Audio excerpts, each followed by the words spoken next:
the most of the things have been taken care of. So probably what I would like to share are certain reflections really rather than any studies.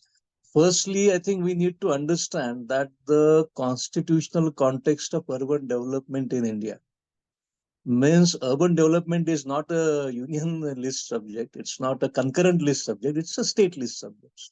So, despite it being a state list subject, the union government does allocate, I think, substantial amount of funds, which I think the budgetary part is 82,000 crores, and I think the if you take into consideration the 15 finance commissions yearly allocation is also at the tune of around 20 to 25,000 crores. I'm not exactly recollecting that, but the union in that sense is transferring almost 100,000, more than 100,000 crores, 1 lakh crores to the urban sector.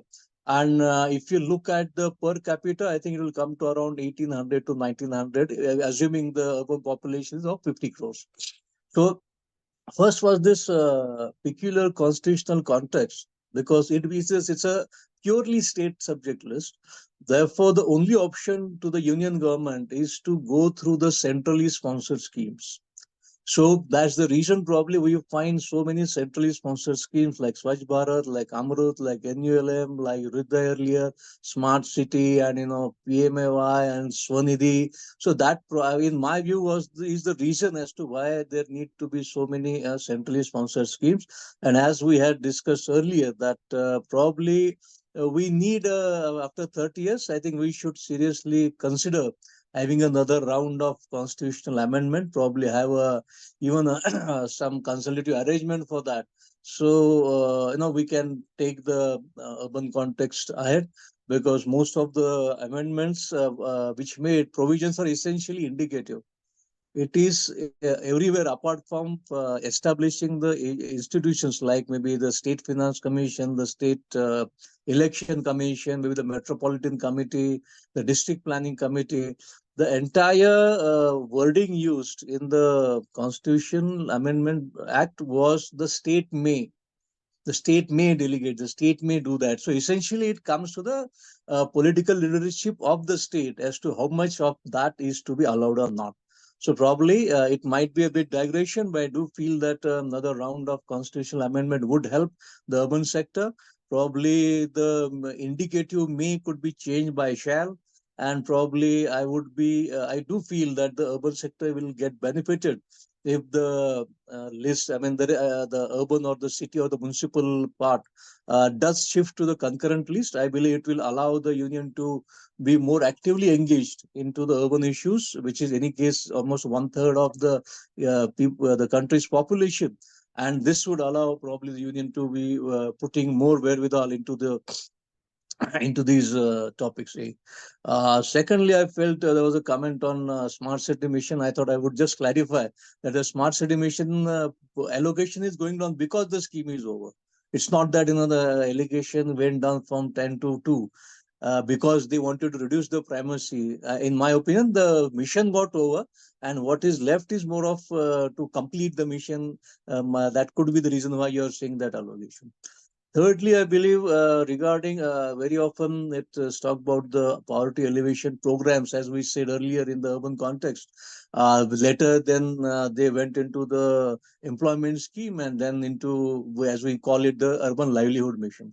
So probably the employment generation and the need of labor in cities many times is, at least in bigger cities, it is high, and probably having a labor kind of the rural employment guarantee scheme, creating community asset type of scheme, probably may not always be applicable to all the cities and towns.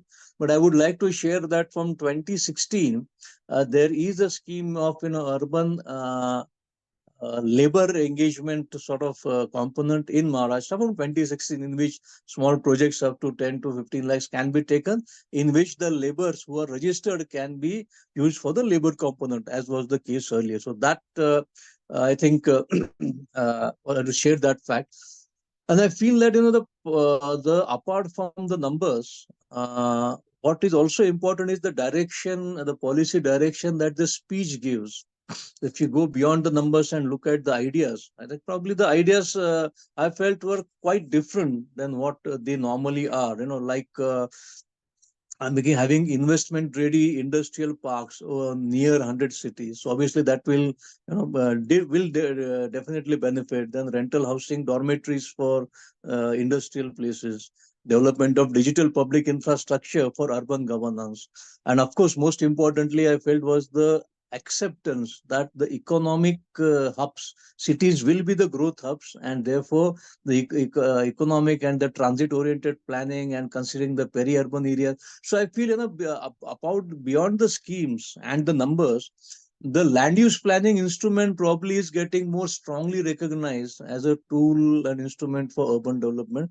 And I feel that as compared to the at least the what little duration I recollect of, this is a more strong emphasis on the use of land use planning as a important tool, just other than just the budgetary allocation. So the creating brownfield, and of course we have discussed most of them. I mean, the esteemed panelists have discussed most of the issues. I believe an element in PMA was that the central government grant or allocation which was made, I think is per beneficiary for BLC is probably might get substantially increased. So earlier it was probably around 1 lakh or 1.5 lakh. That probably would see a substantial jump in the grant which probably the mission allows. So that probably would help the housing element. And I believe the certain, as I say, the budget can't be just looked in numbers. It of course it is, yes, it's a major allocation of fund is an important function of budget. But beyond that, the policy directions I believe are more impactful rather than just the funds that are allocated. So probably the enabling policies for efficient and transparent rental housing, I felt is a shift towards using the policy instruments more prominently than just financial allocations. And of course the as it's one important point I found was that the PM Surya Ghar, I mean the solar rooftop scheme, which is up to the almost over 10 million houses are to be covered, and up to 300 units. I think that's a very important part on the current challenges of 2030, 2025 to 2045. If we take these 20 years, I believe the challenges are much different what they were in 1950 to 1970 or 19, even maybe 20 to 2020.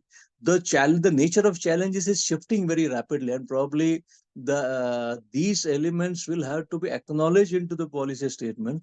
And the traditional way of running a public administration, like budgets and allocations and control and audit, these of course will remain. But beyond that, I think the very tenor of governance will have to see a rapid shift into the way government have functioning. And I believe, in my opinion, these shifts I found to be much more prominent in this year's budget speech, and maybe also the budgetary allocations, because there was a talk of Indian carbon market regarding the current challenges like that of climate change and resilience and urban heat. So I found more statements in the speech than the previous one which I had tried to study, which we had probably recollect reading them. Like apart after the PM Surya Ghar Mufat Bijli solar rooftop scheme, I think there was a specific statement in para 77 of Indian carbon market framework. So I think that's a substantial statement, and I believe once it is recognized, and it will talk of the 2025 to 2045 school 20 years that I think we should focus on. And therefore the shift into the current way of public administration, the current policy options, the instruments that are available needs to be adopted faster. And that precisely I felt this policy statement part of the financial budget was much more stronger use of land use planning instrument than earlier. Then I think first time probably I feel a very strong reference to peri-urban areas was made, which probably was not that to that extent earlier. So I believe the shift from project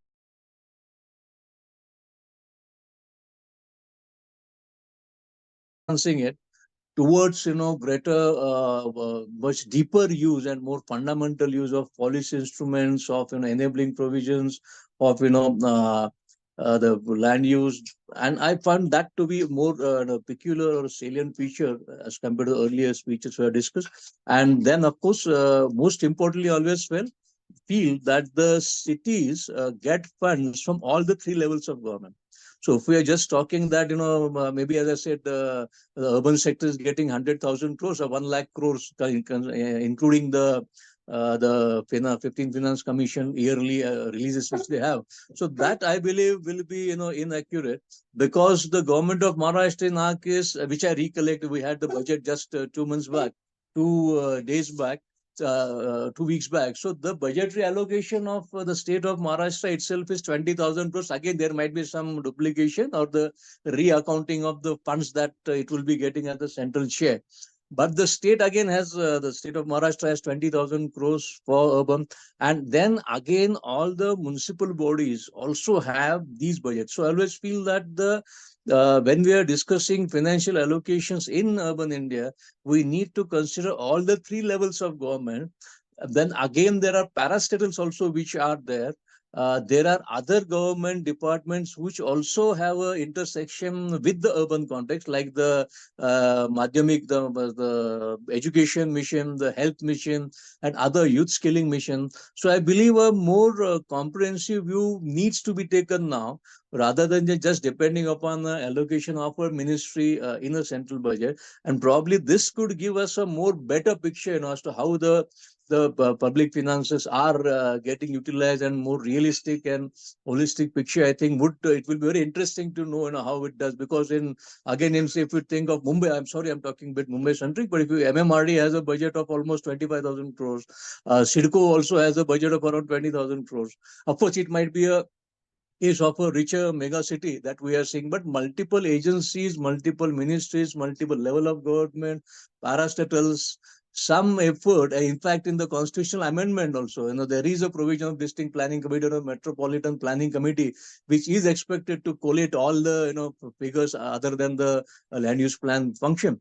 So we need to move further from the traditional, the 1950s era sort of government of budget provision, budget head, towards the challenges of 2025 to 2045, the recent challenges, the current resources that we have, they need to be reflected more strongly. And I felt after reading the budget speech of Honorable FM, I felt that these indications were much more stronger. And of course, our esteemed panelists have discussed about the budgetary numbers in much more detail. So probably these were the limited reflections I felt I had. And I must thank again IMPRI for taking initiative to mainstream cities and local bodies, because such kind of discussion do help to convey the real aspects of city functioning beyond what people read in newspaper or listen on to the news, which is a one-sided, infotainment sort of activity. So thanks a lot for that, Ipri. And of course, Rumi sir, you yourself have been leading urban thinker in India. So it's of course with Tathagat sir and ma'am and Tawarji. So it's great to interact with all of you. Of course, remotely, I think we haven't met even once personally for last 4 to 5 years. We just discussed meeting on webinar. So probably we need to, interact in person